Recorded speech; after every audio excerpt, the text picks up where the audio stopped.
सुप्रभात बच्चों, आप सब कैसे हो? आशा है आप सब घर पर ठीक होंगे।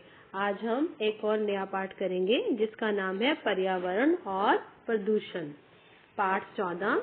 इसमें कवि सबसे पहले पर्यावरण और प्रदूषण के बारे में बताता है कि किस प्रकार हमारा पर्यावरण जो है वो प्रदूषित हो रहा है, खराब हो रहा है। ठीक है बेटा, शुरू करें। प्रस्तुत निबंध में लेखक ने बताया कि पेड़ पौधे हमारे जीवन के लिए कितने आवश्यक हैं और हमारा पर्यावरण किन कारणों से प्रदूषित हो रहा है, उसे रोकने के क्या उपाय किए जाने चाहिए और प्रदूषण में मानव जीवन को क्या खतरा उत्पन्न हो रहा है, इसके बारे में बता रहा है। पर्यावरण का अर्थ होता है हमारे चारों ओर की भौतिक वस्तुओं का घेरा। हमारे चारों ओर वायु का घेरा बना हुआ है, उसे वायुमंडल कहते हैं। वायुमंडल में कई प्रकार की गैसें हैं। वायुमंडल के अतिरिक्त सूर्य मिलकर ही पर्यावरण की रचना करते हैं। संक्षेप में हम कह सकते हैं कि हवा, पानी, भूमि, पेड़ पौधे, प्राणी, ताप, ध्वनि और चुंबकत्व से घिरा प्रदेश पर्यावरण कहलाता है। अच्छे पर्यावरण का हमारे स्वास्थ्य पर अच्छा प्रभाव पड़ता है। हमें पर्यावरण को दूषित होने से बचाना चाहिए।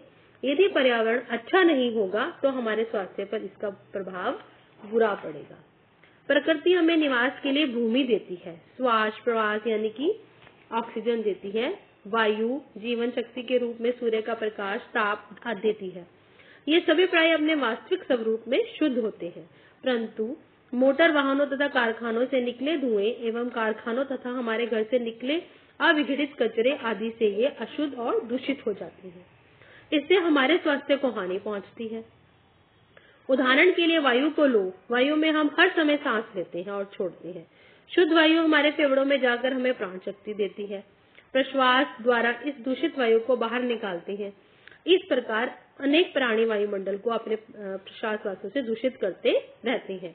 यानी कि जो हम हवा छोड़ते हैं, ऑक्सीजन छोड़ते हैं और ऑक्सीजन लेते हैं और कार्बन डाइऑक्साइड छोड़ते हैं, उसके बारे में बता रहा है लेखक। इसके अतिरिक्त कल कारखानों तथा वाहनों से निकला धुआं, जिसमें कई दूषित गैसें होती हैं, वे भी वायुमंडल को गंदा करता रहता है। प्रकृति में स्थित पेड़ पौधे श्वास प्रश्वास में कार्बन डाइऑक्साइड ग्रहण करते हैं तथा ऑक्सीजन छोड़ते हैं, अर्थात वे वातावरण से अशुद्ध वायु ग्रहण कर शुद्ध वायु छोड़ते हैं। परंतु दुख इस बात का है कि जो पेड़ पौधे संपूर्ण प्राणी जगत को प्राणदायी वायु देते हैं, मानव उन्हीं पेड़ पौधों को काट काट कर नष्ट कर रहा है। परिमाणतः वायु प्रदूषण बढ़ रहा है और नगरों में तो रहना ही कठिन हो रहा है। मानव पेड़ पौधों की उपयोगिता जानता है, फिर भी पेड़ पौधों को काटना उसकी मजबूरी है, क्योंकि पेड़ पौधों से उसे ईंधन, इमारतों और फर्नीचरों के लिए तथा अन्य कामों के लिए लकड़ी मिलती है। पेड़ पौधों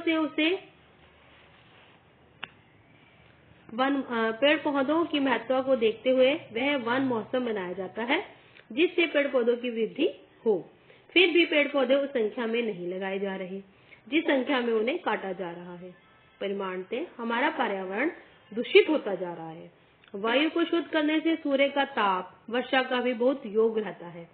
धूप हानिकारक कीटाणुओं को नष्ट करती है और वर्षा आकाश में व्याप्त कई प्रकार की गैसों और धूल कणों को अपने पानी में मिलाकर पर्यावरण को शुद्ध बनाती है। परंतु आजकल हमारे मकान और कार्यालय इस प्रकार बन रहे हैं कि उनमें सूर्य का प्रकाश पर्याप्त रूप से नहीं पहुंच पाता।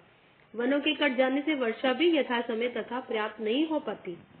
इसका परिणाम यह हो रहा है कि जिस वायुमंडल में हम श्वास ले रहे हैं यानी कि सांस ले रहे हैं, वे रोगों को उत्पन्न कर रहा है।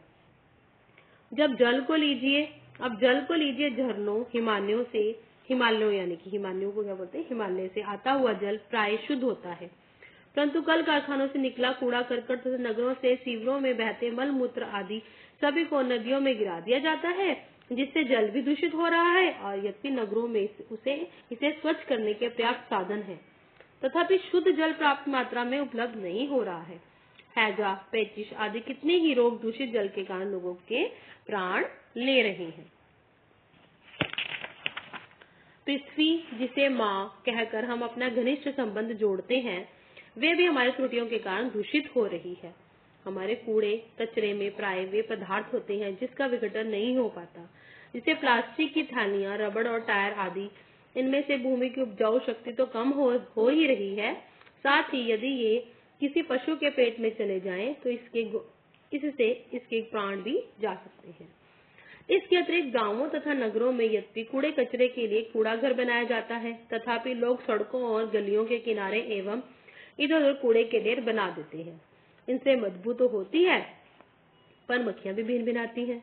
ये मक्खियां अपने साथ कीटाणु लेकर हमारे भोजन पर बैठकर उसे दूषित कर देती हैं। हम अनेक बीमारियों के शिकार हो जाते हैं। हमारा पर्यावरण इन्हीं से दूषित नहीं होता, बल्कि अत्यधिक तेज ध्वनि में भी इसे दूषित कर देती है। इसे ध्वनि प्रदूषण भी कहते हैं। जहाँ हमारे रेडियो, दूरदर्शन, ट्रांजिस्टर, लाउडस्पीकर आदि रात दिन चलकर वायु में हलचल पैदा करते हैं, और वहीं सड़कों पर रात दिन दौड़ती मोटर गाड़ियां भी ध्वनि प्रदूषण को बढ़ावा दे रही हैं। मनुष्य ध्वनि प्रदूषण से विक्षिप्त रहता है। विक्षिप्त मीन्स परेशान। यह ठीक प्रकार से सोच नहीं पाता, कि कार्य में ध्यान नहीं लगा पाता, और कई बार ऊंची ध्वनियां उसे बहरा तक कर देती हैं। पर्यावरण प्रदूषण को रोकने के लिए वृक्षों को बढ़ाना अनिवार्य है। अपने महत्व के कारण ही वृक्ष हरा सोना कहलाते हैं। भूमि को शुद्ध तथा पवित्र रखने के लिए जहाँ जहाँ गंदगी नहीं फैलानी चाहिए, निश्चित स्थान पर गंदगी डालकर या तो दबा देनी चाहिए या भस्मात यानी कि जलाकर राख कर देनी चाहिए। कल कारखानों की गंदगी को भी उचित स्थान पर डालना चाहिए, न कि नदियों में। गंदे नालों के जल में से गंदगी का अंश खाद रूप में अलग कर उसे स्वच्छ कर देना चाहिए। इसी प्रकार कारखानों के धुएं के निष्कासन यानी कि निकालने की ऐसी व्यवस्था होनी चाहिए जिससे वायु दूषित न हो पाए। सड़कों पर उन्हीं वाहनों को चलने की अनुमति दी जाए जो कम धुआं छोड़ते हो, जिनके धुएं में वायु प्रदूषण कम से कम तत्व हो। इस दृष्टि से भारत की राजधानी दिल्ली में सर्वोच्च न्यायालय के आदेश पर संपूर्ण परिवहन व्यवस्था एक ऐसी गैस पर निर्भर हो गई जिससे लगभग ना के बराबर प्रदूषण होता है।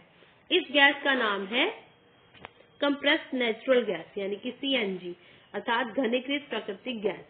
दिल्ली पहला ऐसा शहर है जिसकी अधिकतर परिवहन व्यवस्था सीएनजी पर आधारित है। ध्वनि प्रदूषण को कम करने हेतु ध्वनि साधनों के प्रयोग के लिए समय निश्चित होना चाहिए। साथ ही बसों, ट्रकों आदि की ध्वनि को कम करने की भी व्यवस्था होनी चाहिए। इस प्रकार यदि पर्यावरण प्रदूषण को रोकने के लिए विवेक यानी कि बुद्धि द्वारा प्रयास किया जाए तो पर्यावरण की समस्या बहुत कुछ सुलझ सकती है।